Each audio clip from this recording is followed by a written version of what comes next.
O Espírito do Senhor, Ele sabe como rege a sua igreja. E eu não combinei com o Dani o texto. E aí ele leu aqui sobre quem foi o primeiro discipulador ali do apóstolo Paulo. E é justamente o que a gente vai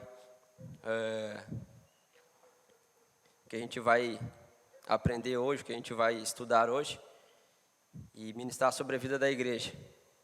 Amém? E gostaria de orar por você. Senhor Deus, amado Pai, te agradecemos por esse dia, Deus, te agradecemos por tudo que tu tens feito na nossa vida. Pai, te agradecemos pelos louvores, Pai, pelo corpo desta igreja, Pai, que está aqui reunida, Pai. Te agradeço pela vida de cada irmão aqui, Pai. Pai, que o Senhor venha me usar aqui como um canal, Pai, para explicar, Pai, os teus textos, Pai. Que não venha sair nada de mim, Pai, mas que venha a ser uma palavra tua, Senhor. Te agradeço por isso, Pai, em nome de Jesus. Amém. Amém? Você pode se assentar?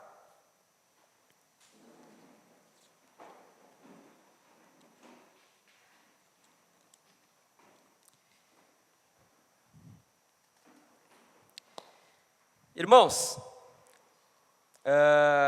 hoje nós vamos dar uma lida numa carta, que é 2 Timóteo, você pode já abrir a sua Bíblia. E nós vamos tentar fazer um breve resumo de toda a carta de 2 Timóteo. Timóteo, para quem não sabe, era um discípulo de Paulo, do apóstolo Paulo. E a carta de 2 Timóteo é o último registro que nós temos de uma escrita, de uma carta de Paulo, do apóstolo Paulo. É o último registro, nós não temos mais registros. Então, por mais que ela não esteja no fim da Bíblia, a carta não está no fim da Bíblia, ela é o último livro de um apóstolo, né? Aí tem uma grande discussão se os apóstolos hoje ainda existem ou não. Da parte de Cristo, que foram chamados por Cristo, Paulo é o último apóstolo, por isso que ele vai dizer lá, eu, Paulo, apóstolo fora de tempo, né? Porque ele não foi escolhido lá quando Jesus começa o ministério, ele foi escolhido após, que é a passagem ali que o irmão Daniel trouxe, né? Quando Saulo é combatido ali por Jesus, Jesus aparece para ele e diz, Paulo, Saulo, Saulo, por que me persegues? Então ali começa o ministério. E então, 2 Timóteo é o último contato que nós temos de alguma direção sobre os apóstolos de Cristo para a igreja daquela época e para a igreja atual. 2 Timóteo é o nosso último registro. Amém? Então, obviamente, o autor dessa carta é Paulo. Nós não sabemos das condições que ele escreveu, se foi ele de fato que escreveu ou ele ditou essa carta. Tá? Mas o autor com certeza é Paulo. Então já no primeiro versículo, você pode, vamos deixar sem telão hoje, porque senão o Daniel vai derreter os dedos ali de trocar toda hora. Quem está com a Bíblia aí, abra a sua Bíblia. Se você não tem uma Bíblia aí, não tem no celular, levanta a mão que alguém vai alcançar uma Bíblia para você. Amém? Abre aí já em 2 Timóteo capítulo 1. Então a gente já tem de cara Paulo falando, Paulo, apóstolo de Cristo Jesus, pela vontade de Deus, segundo a promessa da vida que está em Cristo Jesus. Nós temos já uma afirmação de que essa carta sim é de Paulo. Por que eu digo isso? Porque há uns 200 anos atrás, começou-se a ter um movimento de uma teologia mais liberal e eles estavam tentando descredibilizar a autoria das cartas paulinas, pela questão do tempo que elas tinham de distância com o acontecimento de Jesus. Mas aqui todas as cartas ela têm o mesmo teor de escrita. Então a gente tem uma grande evidência que é assim, Paulo. Amém? Essa carta ela foi escrita mais ou menos por volta de 62 depois de Cristo. Paulo teve duas prisões, tá? Uma que está relatada em Atos 28, aí termina com a sua libertação.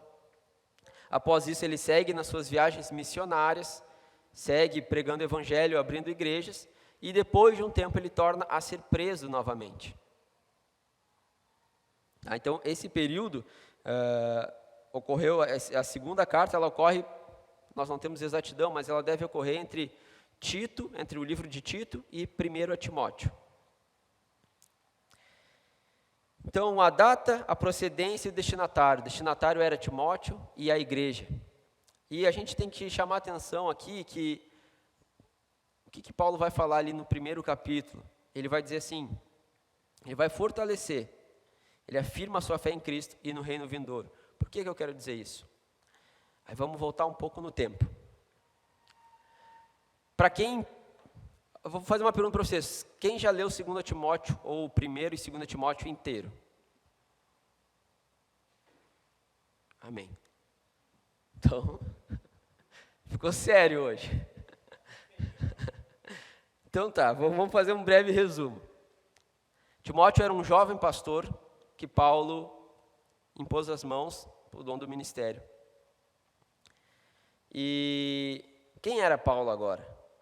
Paulo, ele foi criado, ele foi doutrinado desde novo para ser o grande líder dos judeus daquela época. Ele foi criado para ser o cara. Por isso que ele começa a perseguir os cristãos. Paulo, a gente vê nas Escrituras, criado aos pés do grande mestre Gamaliel. Era um grande mestre das Sagradas Escrituras. Quando a gente diz um grande mestre da lei, é um grande mestre daquela parte antiga lá do Antigo Testamento. Então Paulo foi criado conhecendo tudo isso. E quando Paulo começa a assumir a sua liderança, ele assume a sua liderança ainda sendo Saulo, né? Saulo e Paulo. Quando Jesus aparece, ele se torna Paulo. Antes ele era Saulo, amém? Quando ele começa o seu ministério judeu, ele começa a perseguir cristão. Saulo matou muito cristão. Saulo é um homicida. Saulo é um genocida. Saulo é um perseguidor. Saulo é tudo isso. Então, se você acha que você é muito ruim, lembre-se, Saulo disse, eu sou o maior dos pecadores. Porque ele entendeu as Escrituras, ele vê, não, eu fiz tudo de errado, eu matei os meus irmãos. Então, Saulo é essa pessoa, ele é um cara que perseguia a igreja. E aí Jesus aparece lá para ele, fala com Barnabé, Barnabé vai lá porque este é para mim escolhido. Jesus escolheu ele, por que será? Por que Jesus escolheu um cara que matou o próprio povo? Por que Jesus escolhe alguém que estava tão ruim? Talvez porque ele era um grande conhecedor da palavra. A gente tem que saber disso. Saulo era um grande conhecedor da palavra. Então, Jesus escolhe ele e inicia o seu ministério. Estamos claros de quem é a pessoa de Saulo? Amém. Qual o propósito da carta de 2 Timóteo? A carta é obviamente endereçada ao jovem Timóteo, e um dos principais objetivos era fortalecer a verdadeira pregação do Evangelho. Paulo estava preso quando escreve a carta. E a partir do que a gente for lendo os textos, eu quero que você reflita, não de uma forma que nós estamos apenas lendo um texto bíblico, mas eu quero que você pense que isso aqui é uma mensagem de WhatsApp que Paulo está enviando para Timóteo. Aqui é um oi, é um relato. Isso aqui é algo muito pessoal que Paulo está passando para Timóteo. A cada texto, tente imaginar o sentimento aqui de Paulo. Amém? A divisão da carta, então. No capítulo 1, saudações e a razão que Paulo está escrevendo essa carta. Na primeira parte, Paulo apresenta os motivos de escrever essa carta, faz uma saudação relembrando a fé de Timóteo. E ele vai dizer, dou graças a Deus a quem sirvo com a consciência limpa, como serviram os meus antepassados, ao lembrar-me constantemente de você noite e dia, em minhas orações. Lembro-me das suas lágrimas e desejo muito vê-lo, para que a minha alegria seja completa. Recordo-me da sua fé não fingida, que primeiro habitou em sua avó Lóide e em sua mãe Eunice. E eu estou convencido de que também habita em você. Por essa razão, torno a lembrar-lhe que mantenha viva a chama do dom de Deus que está em você, mediante a imposição das minhas mãos. Pois Deus não nos deu espírito de covardia, mas de poder, de amor e de equilíbrio. Ora, de arrancada, Paulo está dizendo, mantenha viva a chama. Por quê? Nesse contexto já de 2 Timóteo, Nero, governador de Roma, já tinha assumido. E Nero pôs fogo em Roma, e ele tentou culpar os cristãos. Então, a perseguição estava muito grande. Para você ter ideia, estava faltando madeira para fazer cruz e crucificar os cristãos em Roma. Eles estavam sendo usados, os seus irmãos da fé, cristãos daquela época, estavam sendo usados como luminárias, velas, durante a noite, com seus corpos incendiados. Porque eles não negaram. Amém. Porque eles não negaram. E aqui Paulo começa a dar esse tipo de relato para Timóteo, que estava lá em Éfeso. Portanto, não se envergonhe de testemunhar do Senhor, nem de mim, que sou prisioneiro dele, mas suporte comigo os meus sofrimentos pelo Evangelho, segundo o poder de Deus que nos salvou e nos chamou, com uma santa vocação, não em virtude das nossas obras, mas por causa da própria determinação e graça. Esta graça nos foi dada em Cristo Jesus desde os tempos eternos, sendo agora revelada pela manifestação de nosso Senhor, Salvador Jesus Cristo. Ele tornou inoperante a morte e trouxe a luz e a vida e a mortalidade por meio do Evangelho. Veja, aqui Paulo está afirmando algumas doutrinas que Timóteo deveria seguir. E quando ele diz aqui, não se envergonhe de mim, que sou prisioneiro, muitos começaram a abandonar Paulo lá na prisão. Porque a coisa começou a apertar, e aí o pessoal começou a correr. Ele está dizendo, olha Timóteo, não se envergonhe de mim, porque eu sou prisioneiro. Mas eu sou prisioneiro, por mais que eu esteja preso aqui, a minha prisão mesmo está em Cristo, porque já não é mais eu quem vivo, mas Cristo vive em mim. Eu sei que não é o mesmo texto, mas é isso que significa. Quando você é batizado, isso vai aos irmãos que vão se batizar domingo que vem. Quando você se batiza, irmão, não é mais você quem vive, é Cristo agora.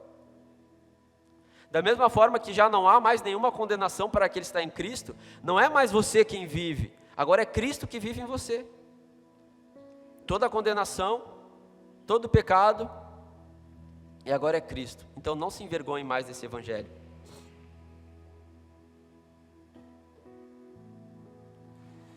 Entre os versículos 16 e 14, Paulo vai apelar à lealdade, tanto para com ele quanto para as Escrituras. E aí Paulo vai dizer, retenha com fé e amor em Cristo, o modelo da sã doutrina que você ouviu de mim. Quanto ao que lhe foi confiado, guarde-o por meio do Espírito que habita em nós. Você sabe que todos da província da Ásia me abandonaram, inclusive Fígilo e Hermógenes.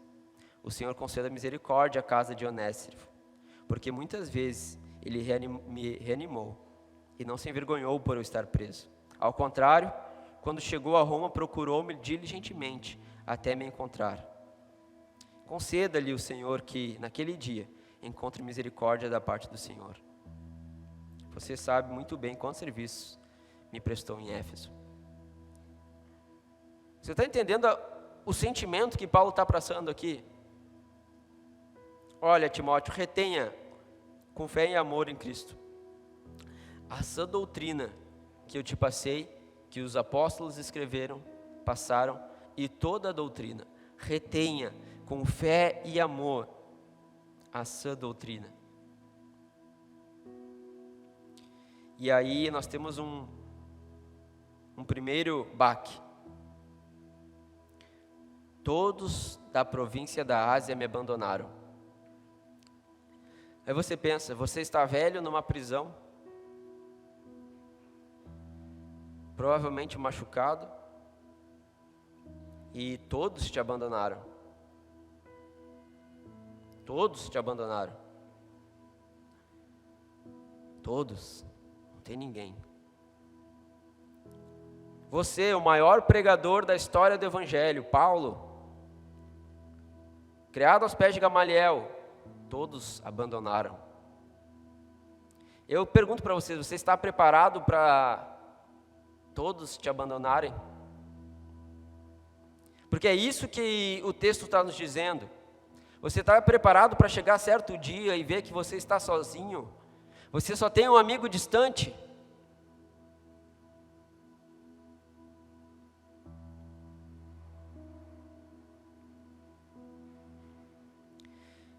Já no capítulo 2, Paulo foi bem breve nessa carta, ele começa a dar algumas prioridades ministeriais.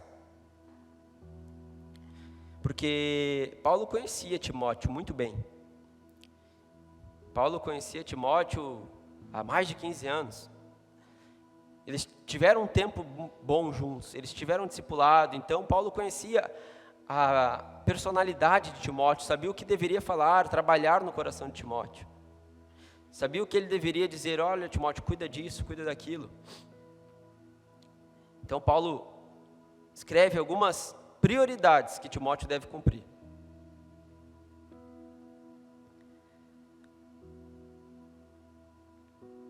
1. Fortifique-se na graça que há em Cristo Jesus.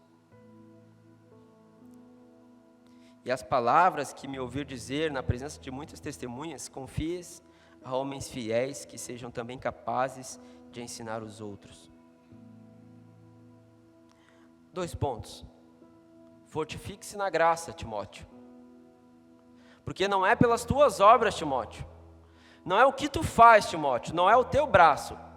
Mas antes, o sucesso do teu ministério está na graça de Jesus Cristo. O sucesso desta igreja não está enquanto a gente consegue desempenhar bem um papel, mas sim na graça de Jesus sobre a nossa vida. Segundo ponto, ele vai dizer, Timóteo, confie isso a homens fiéis. Por quê? O que ele está querendo dizer aqui é, Timóteo, da mesma forma que eu te discipulei, busque homens fiéis, cuide deles, prepara eles, para eles também poder levar a palavra do Evangelho. Procure os fiéis, não os infiéis, não os mais ou menos. Deixa eu dizer para você, Evangelho não é para gente medíocre, não é. Evangelho não é para gente sem sal. Eu estava conversando com o Gustavo, se eu não me engano, eu falei para ele, cara, o Evangelho não é para guri, não é para guri. O Evangelho é para homem, não é para mulherzinha não, é para mulher. Isso aqui é sério, é para os fiéis, é para as mulheres fiéis, é para os homens fiéis, não é para qualquer um.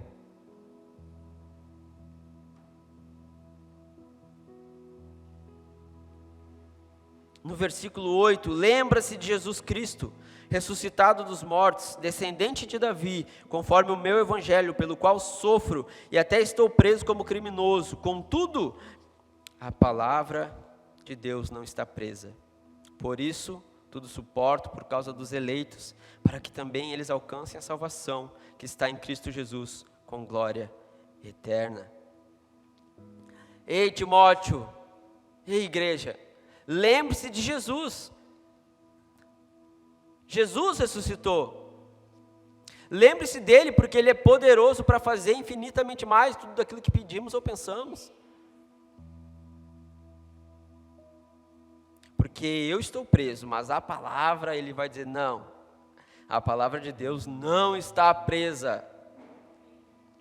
Por isso tudo suporto por causa dos eleitos, para que também eles alcancem a salvação que está em Cristo Jesus, com glória eterna. esta palavra é digna de confiança. Se morremos com Ele também viveremos.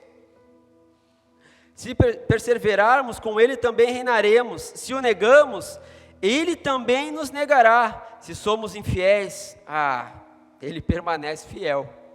Ele não tem como ser infiel, pois não pode negar a si mesmo. Por isso que Paulo vai dizer que tanto faz eu estar preso ou não, tanto faz se eu vou morrer ou não. Se morremos com Ele viveremos na glória. Aí Paulo vai dizer em outro livro, em outra carta, morrer para mim é lucro, e o viver é Cristo.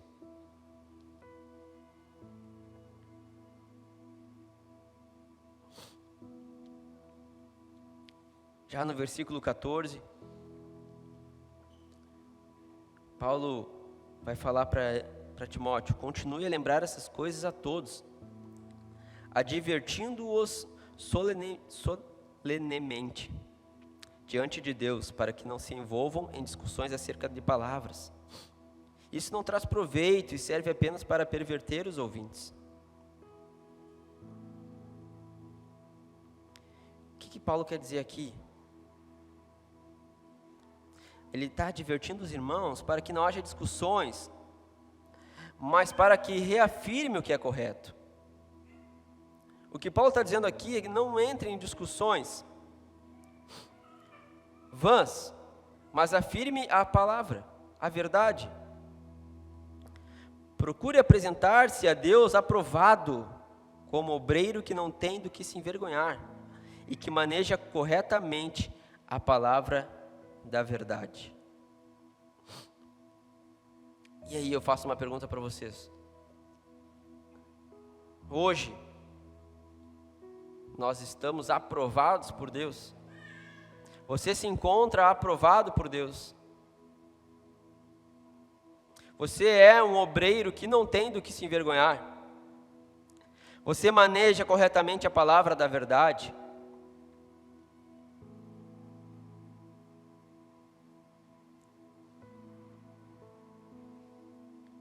No versículo 16, Paulo vai dizer para Timóteo: Timóteo, evita essas conversas inúteis com quem se desviou.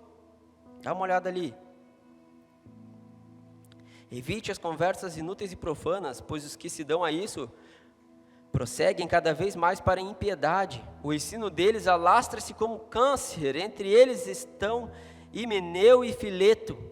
Estes se desviaram da verdade, dizendo que a ressurreição já aconteceu, e assim alguns pervertem a fé. Você já deve ter visto isso, né? Você com certeza conhece alguém que já frequentou esta igreja ou outra igreja evangélica, mas que hoje não está frequentando. Por quê? Porque ele tem a melhor interpretação das Escrituras. Com certeza você conhece alguém assim, que está sempre discutindo algum texto, dizendo: não é bem assim, não é o que a igreja prega, não é dessa forma, eu entendi assim, é dessa forma que eu entendi, então não preciso disso. Com certeza você conhece. O que Paulo vai dizer? O ensino deles se alastra-se como câncer. Entre eles estão Himeneu e Fileto. Eles se desviaram da verdade, ou seja, eles estavam no caminho. E muitas vezes existem irmãos que estão no caminho e acabam se desviando. Por quê? Porque acham que a sua interpretação, a sua visão é a melhor, não a visão do corpo de Cristo. Eles se desviam da verdade, por quê? Porque pegam um texto para seu bel prazer. Porque a maior parte da Bíblia, irmãos, ela serve para nos manter no caminho. A Bíblia serve para nos conduzir até a vida eterna. Amém? E o mais engraçado é que desde aquele tempo já tinha herege querendo mudar a palavra de Deus. Desde aquele tempo, Paulo já tinha que estar combatendo.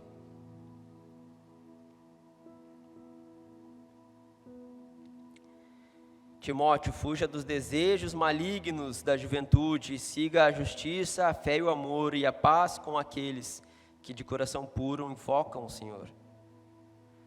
Evite as controvérsias tolas e inúteis, pois você sabe que acabam em brigas. Ao servo do Senhor não convém brigar, mas sim ser amável para com todos, apto para ensinar, paciente.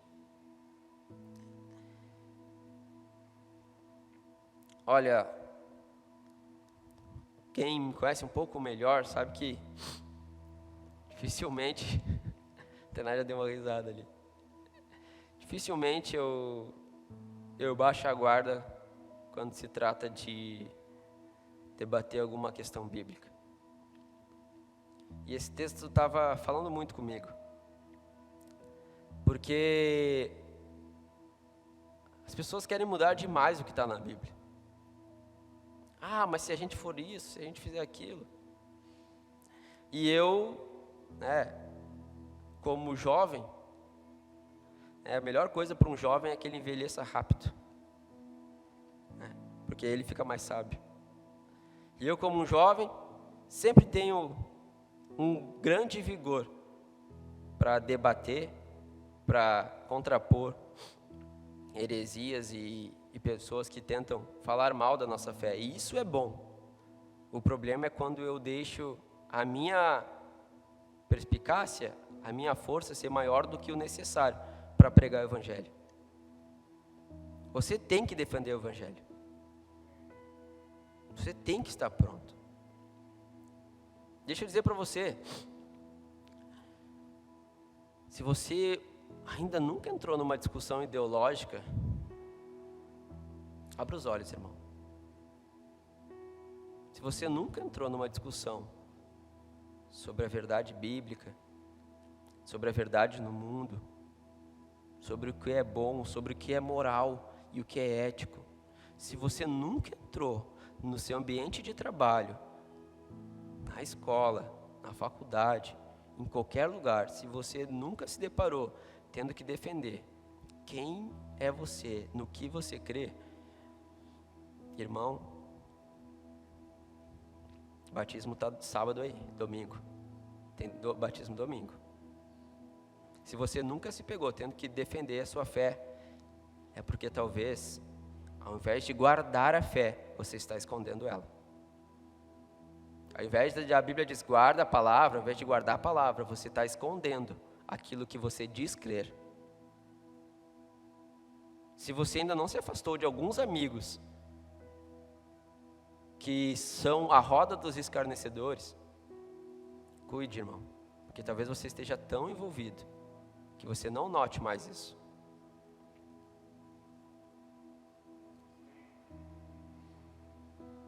O pastor vai puxar minha orelha.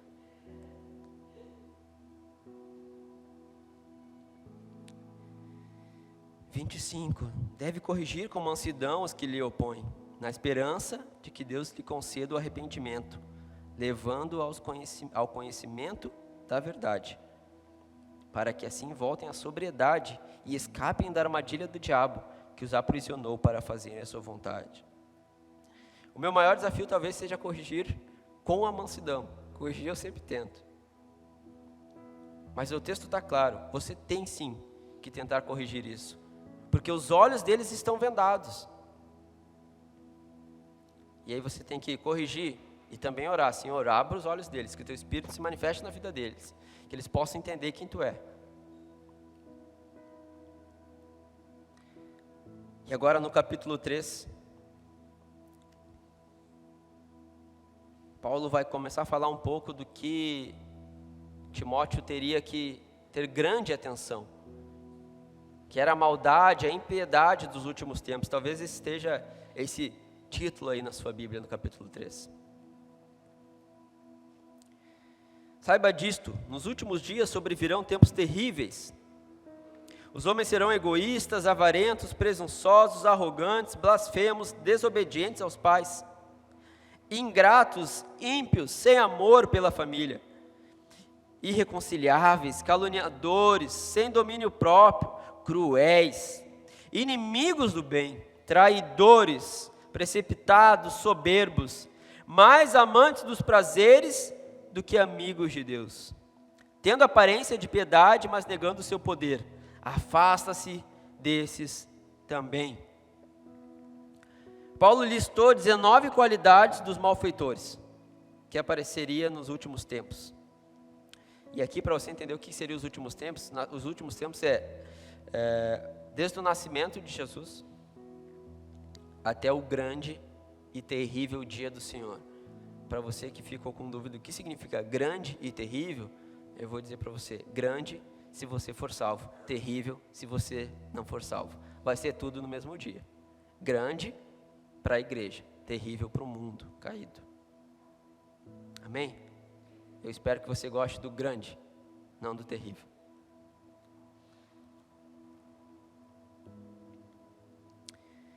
A língua portuguesa não é capaz de expressar plenamente o angustiante retrato de Paulo nesse texto. Se a gente pegasse essas palavras no grego, a tradução que foi feita, elas não conseguiram expressar, porque faltou palavras na nossa língua portuguesa para expressar realmente o que Paulo estava querendo dizer com egoístas, avarentos, irreconciliáveis, caluniadores, desobedientes aos pais. Não é hoje. A desobediência aos pais não é do século 21, é do mínimo de 2000 anos. São esses, olha só, irmão, preste atenção. Tendo a aparência de piedade, mas negando o seu poder, o poder de fazer o bem, afasta-se desses também. São esses que se introduzem pelas casas e conquistam mulheres instáveis, sobrecarregadas de pecados, as quais se deixam levar por toda espécie de desejos. Elas estão sempre aprendendo e jamais conseguem chegar ao conhecimento da verdade. Paulo está falando aqui de homens que aparentam ser ovelhas, mas eles estão entrando em casas, entrando em lares, mas na verdade eles são lobos.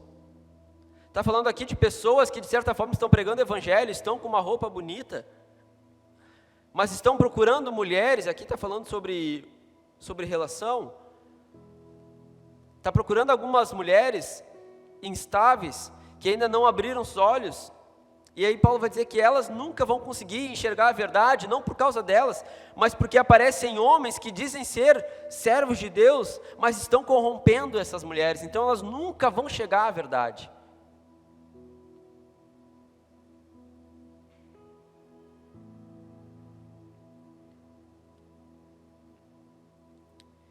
No versículo 10, segue o ensino, Timóteo. Mas você tem seguido de perto o meu ensino, a minha conduta, meu propósito, a minha fé, a minha paciência, o meu amor, a minha perseverança. Paulo está dizendo assim: Timóteo, tudo isso que eu te disse ali acima, você é diferente. Igreja, você é diferente. Amém? Todas essas 19 qualidades ruins aqui, você é diferente. Você tem que ser diferente. Minha conduta, o meu propósito, a minha fé, a minha paciência, o meu amor, perseverança. Timóteo, as perseguições e sofrimentos que enfrentei, coisas que me aconteceram em Antioquia, Icônio e Listra. Quanta perseguição suportei, mas de todas essas coisas o Senhor me livrou. De fato, todos que desejam viver piedosamente em Cristo serão perseguidos. Você entendeu isso? Todas estas coisas Deus livrou Paulo. Mas Lucas, ele não naufragou, ele não foi apedrejado, sim. Mas ele continuou pregando a palavra, porque era o que mais importava para ele. De fato, todos os que desejam viver piedosamente em Cristo Jesus serão perseguidos. E aqui quando diz todos, é todos. Então, se você ainda não foi perseguido, comece a ser um discípulo fiel, que a perseguição vem rapidinho. Existe um sensor de discípulo. Olha lá um discípulo, vão perseguir. É assim. Começa a ser discípulo, começa a seguir, você vai ouvir: mas tu não é crente? É ou não é?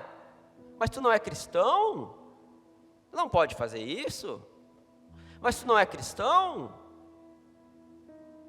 Sou cristão. Eles sabem o que devem fazer, mas não fazem. Por isso que nós não podemos dar brecha nenhuma de erro.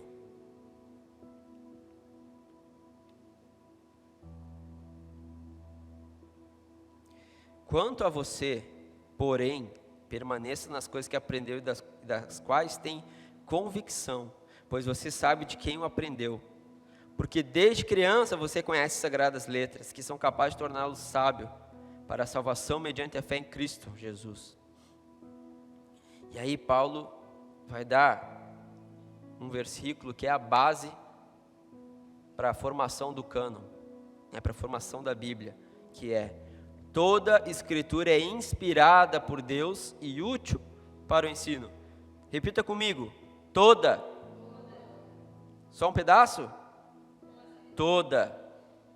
Toda a escritura, de Gênesis a Apocalipse, toda a escritura é inspirada por Deus e útil para o ensino, para a repreensão, para a correção e para a instrução na justiça, para que o homem de Deus, ou seja, vocês, eu, seja apto e plenamente preparado para toda boa obra.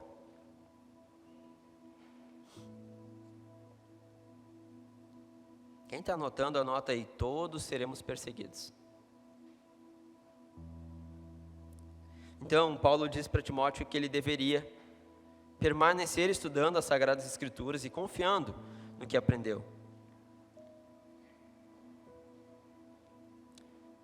Entre ali os versículos 14 e 17, Paulo acabou mostrando: olha, Timóteo, você deve seguir esse caminho.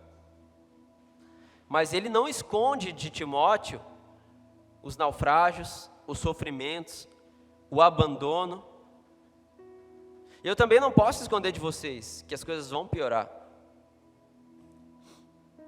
E no meu ponto de vista,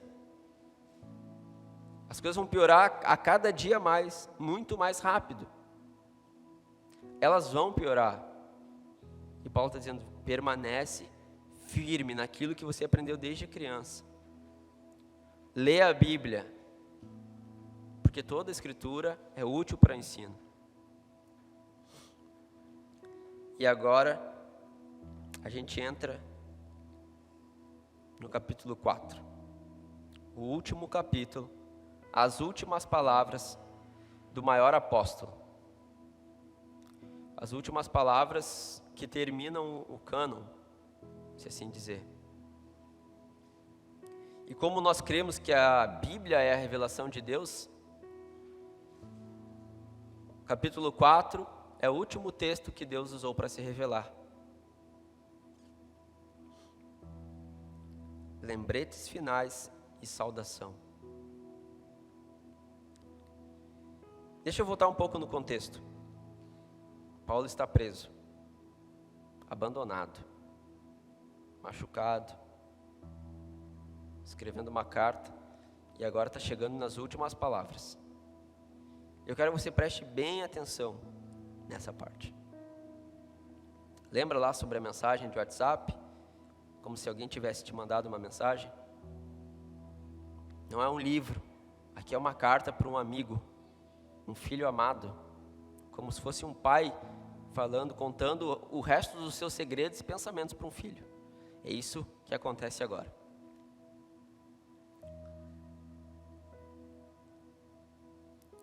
Paulo aqui está reafirmando o que todo cristão deve fazer: corrigir e exortar, e invoca a Deus e Jesus como testemunhas do seu pedido. Pregue a palavra. Na presença de Deus e de Cristo Jesus, que há de julgar os vivos e os mortos, por sua manifestação e por seu reino, eu o exorto solenemente: pregue a palavra.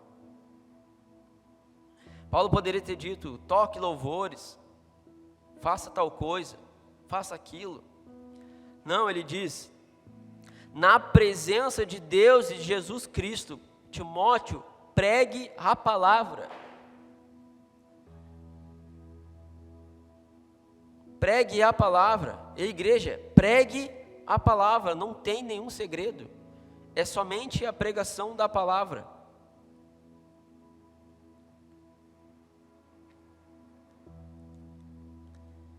Esteja preparado a tempo e fora de tempo.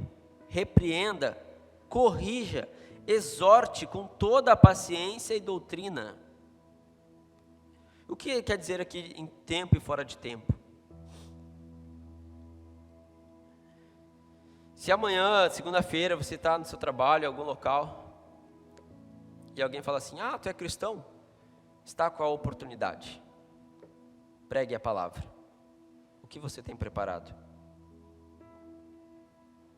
Se amanhã a oportunidade de pegar o microfone em qualquer lugar que seja, aparecer, você está preparado para pregar a palavra?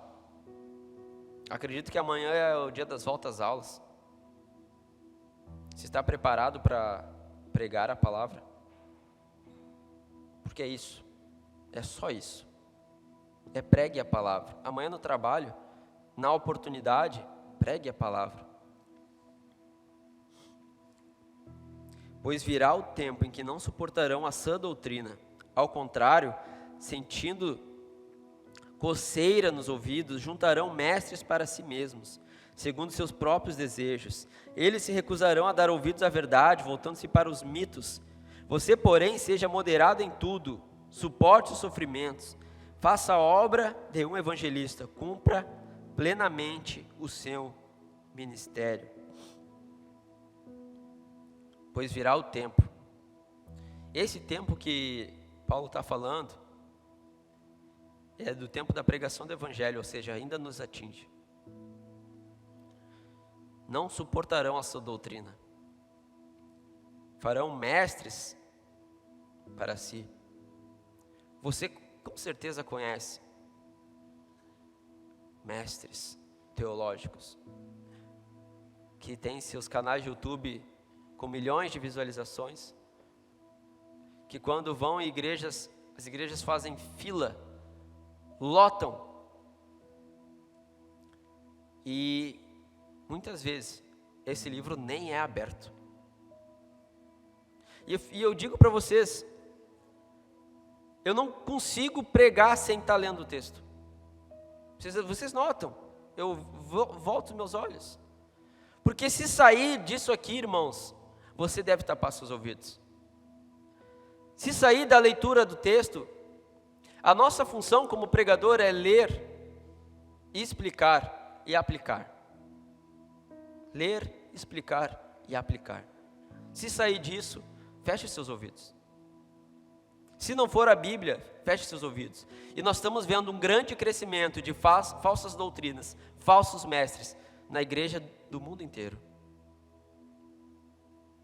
Nós temos poucos expoentes hoje de pregação expositiva. Hoje no Brasil nós temos 2, 3, Nicodemos, Hernandes G. Lopes, Jonas Madureira. E acabou, e eu não veio mais nenhum na minha cabeça. Mas eu consigo falar mais de 10 coaches teológicos para vocês agora. Mas eu não vou citar o nome deles, que não tem que dar lugar. Com certeza você já ouviu a pregação de um deles.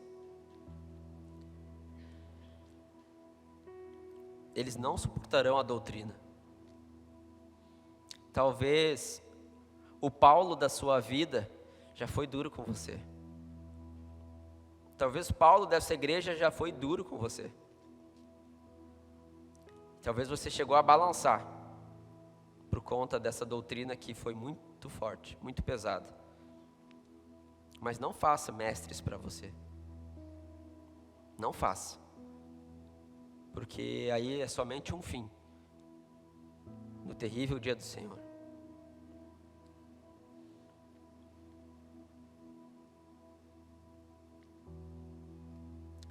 Aqui no versículo 5.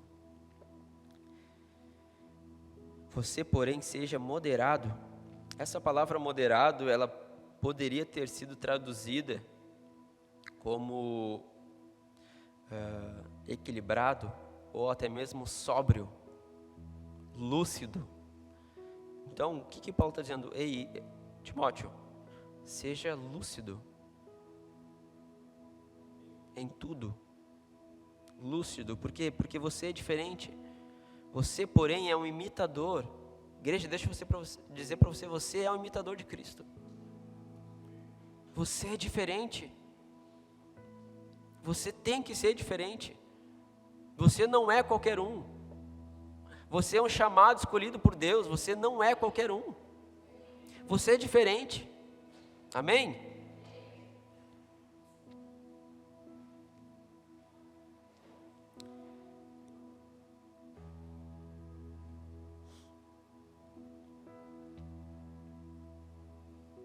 No versículo 6, nós temos a frase mais utilizada quando um cristão morre.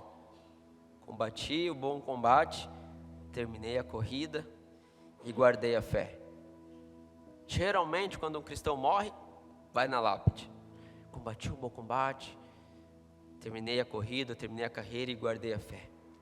Mas vamos ver o sentido daqui. E eu já estou sendo derramado como uma oferta de bebida. O que significa isso? Aqui Paulo está fazendo uma referência às ofertas no holocausto que se fazia antigamente para Deus. Está dizendo, a minha alma, o meu corpo já está sendo derramado na presença daquele que me chama. Está próximo o tempo da minha partida. Paulo já sabia que a morte estava se apresentando. E ele vai dizer, combati o bom combate, terminei a corrida, guardei a fé.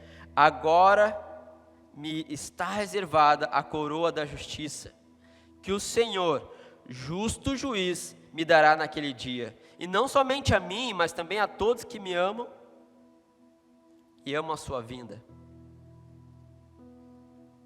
Combata o bom combate, termine a sua corrida e guarde a fé. Guardar a fé não é esconder.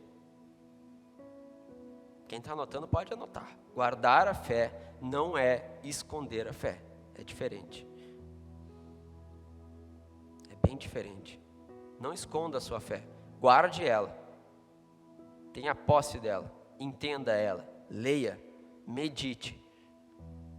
Guarda a palavra. O texto, se eu não me engano, é em Salmos. Guarda a palavra no teu coração para não pecar contra ti.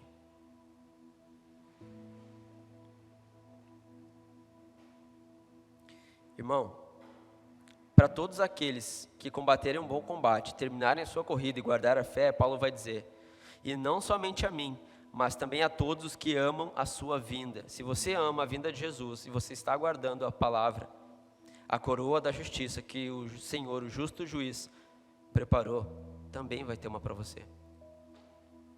Também vai ter uma. Amém? E agora Paulo vai entrar, do meu ponto de vista, na parte mais tensa e angustiante da carta.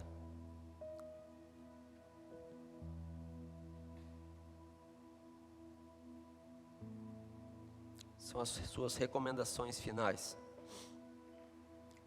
Procure vir logo ao meu encontro, pois Demas, amando este mundo, abandonou-me e foi para Tessalônica. Crescente foi para a Galácia e Tito para a Dalmácia. Só Lucas está comigo. Traga Marcos com você, porque ele me é útil para o ministério. Enviei Tíquico a Éfeso. Quando você vier, traga a capa que deixei na casa de Carpo, em Troade, e os meus livros, especialmente os pergaminhos.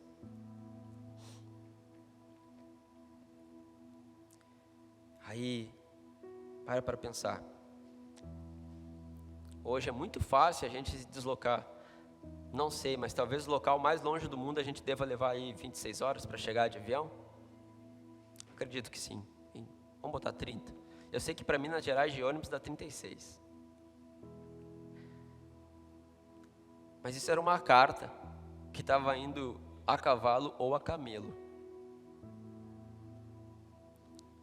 E o cara estava preso, gente. Ele está falando, procura vir logo. É tipo assim, quando o Timóteo deve ter olhado, ele falou, cara, quanto tempo levou essa carta para chegar?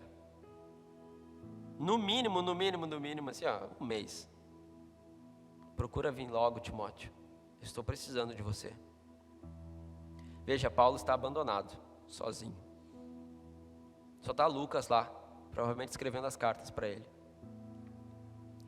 E é para isso que Jesus está te chamando.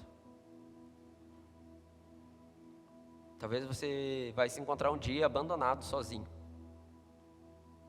escrevendo uma mensagem no WhatsApp ou em outra rede social que se crie, só tem um aqui comigo. Aí você manda uma mensagem para um dos seus melhores amigos, alguém que você treinou, que você discipulou. E você diz: procura vir logo ao meu encontro. Pois Demas, amando este mundo, abandonou-me e foi para Tessalônica. Crescente foi para a Galácia. Não sei se você se lembra, mas esse Demas é o mesmo Demas que aparece em Colossenses 4,14, quando diz: saudai-vos, Lucas, o médico amado, e também Demas. Nessa passagem, o Demas foi mencionado como alguém que estava com Paulo e sendo saudado em sua carta. Ou seja, Demas era um dos discípulos de Paulo. E aí Paulo vai dizer: Demas, amando o mundo, presta atenção, amando o mundo, me abandonou. Demas abandonou o maior pregador do Evangelho. Sabe o que significa? Que por mais que eu termine esse sermão de uma forma muito bem explicada, pode não mudar nada no seu coração. Por mais que durante todos os anos que essa igreja continue pregando a palavra, ela pode não mudar nada no seu coração, se você amar mais o mundo. Demas andava com Paulo, o maior evangelista, e mesmo assim abandonou. O maior evangelista não foi capaz de evangelizar Demas a um ponto dele não abandonar o evangelho? Ou Demas faz uma escolha de olhar mais para o mundo do que para a Escritura? Só Lucas está comigo. Traga Marcos com você, porque ele me é útil para o ministério. Quando você vier, traga a capa. Pode se colocar de pé, irmão.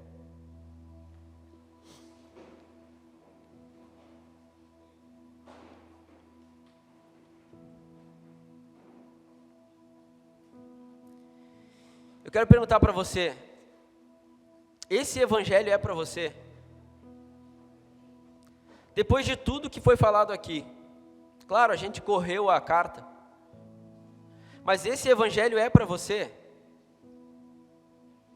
Porque olha, no meu ponto de vista, Paulo, o maior dos evangélicos, ele terminou a sua vida preso, solitário. A única coisa que ele pediu foi uma capa, porque depois, mais para frente, o texto vai dizer, ele vai dizer: venha antes do inverno, Timóteo. Traga meus livros e o pergaminho. Olha, gente, o maior dos evangélicos, o cara que mais escreveu os livros, o que ele pede? Uma capa para se esquentar, um amigo e a Bíblia. É isso que tem que estar no seu coração.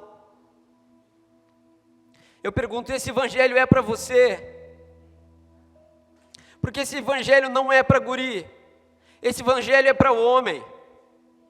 Esse evangelho é um ponto que vai chegar e você vai ter que botar sua cabeça num cepo, quando a espada de Roma descer na sua cabeça. Esse evangelho é o evangelho que você pode acabar apenas com uma capa, para não morrer de frio. Esse evangelho é o evangelho que você pode acabar precisando de Marcos. Paulo tinha se desentendido com Marcos, mas agora ele vai ser útil. Talvez até aquele amigo que não é tão íntimo, vai ser aquele que vai estar junto de ti na morte.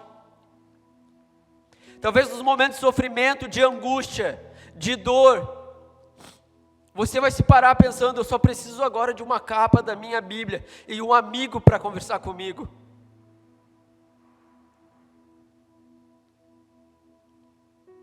Só isso. O maior pregador termina o texto: na minha primeira defesa, ninguém apareceu para me apoiar, todos me abandonaram. Que isso não seja cobrado. Ninguém apareceu na primeira audiência de Paulo. Imagina, irmão, onde você ser preso agora por causa de evangelho e ninguém aparece. Ninguém aparece. Paulo vai dizer: mas o Senhor permaneceu ao meu lado e me deu forças para que por mim a mensagem fosse plenamente proclamada em todos os gentios a ouvissem.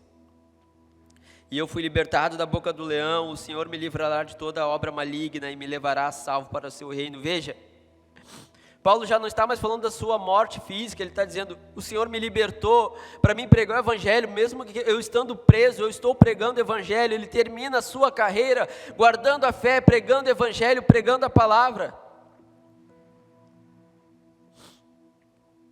O Senhor me livrará de toda obra maligna e me levará salvo para o seu reino. Não importa mais a sua vida, irmãos, importa o que você vai fazer, se você vai pregar o evangelho e se Jesus vai te levar. É isso que tem que queimar no seu coração.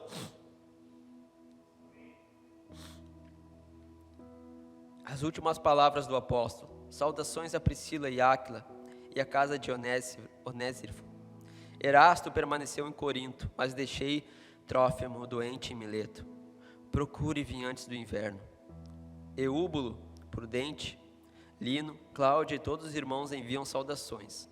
O Senhor seja com o seu espírito, a graça seja com vocês. Amém. Esse evangelho é para você?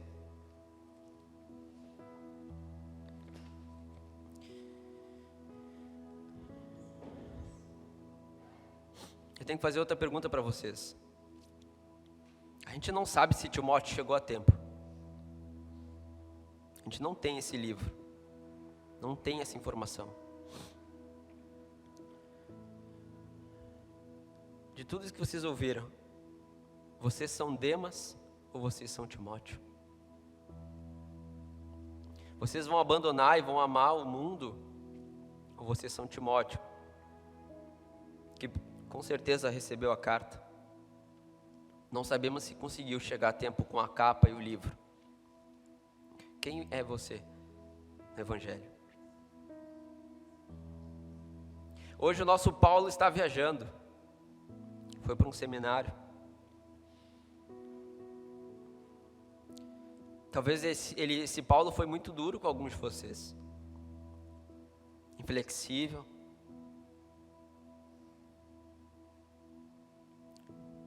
Muito doutrinado.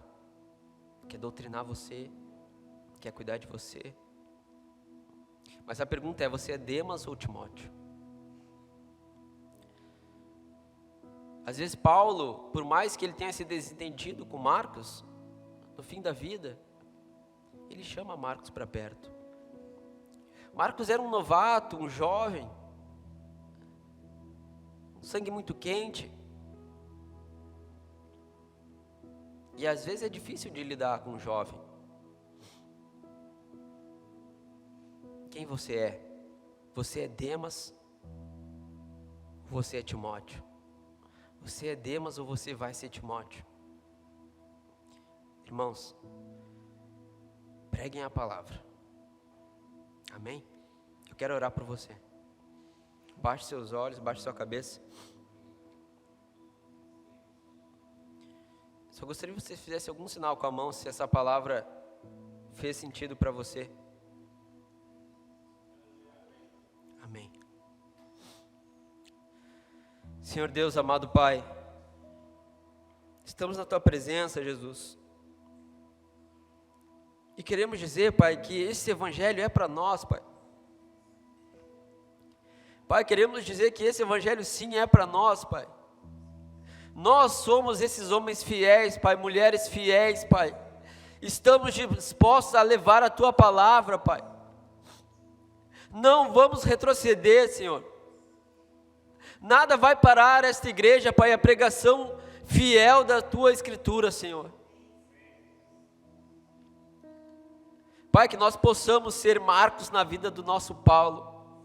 Que nós possamos, Pai, ter a atitude de Timóteo, Pai, de guardar a palavra no nosso coração. Pregar o bom evangelho e guardar essa doutrina. Que os meus irmãos, Pai, venham estar fortalecidos em Ti, Pai. E não sejam Demas, Pai.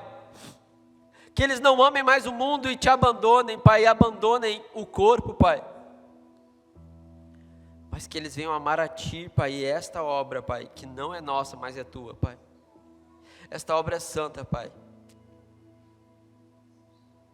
Te agradecemos, Jesus, pelo Teu amor, pelo Teu Espírito sobre a nossa vida, Pai. Amém.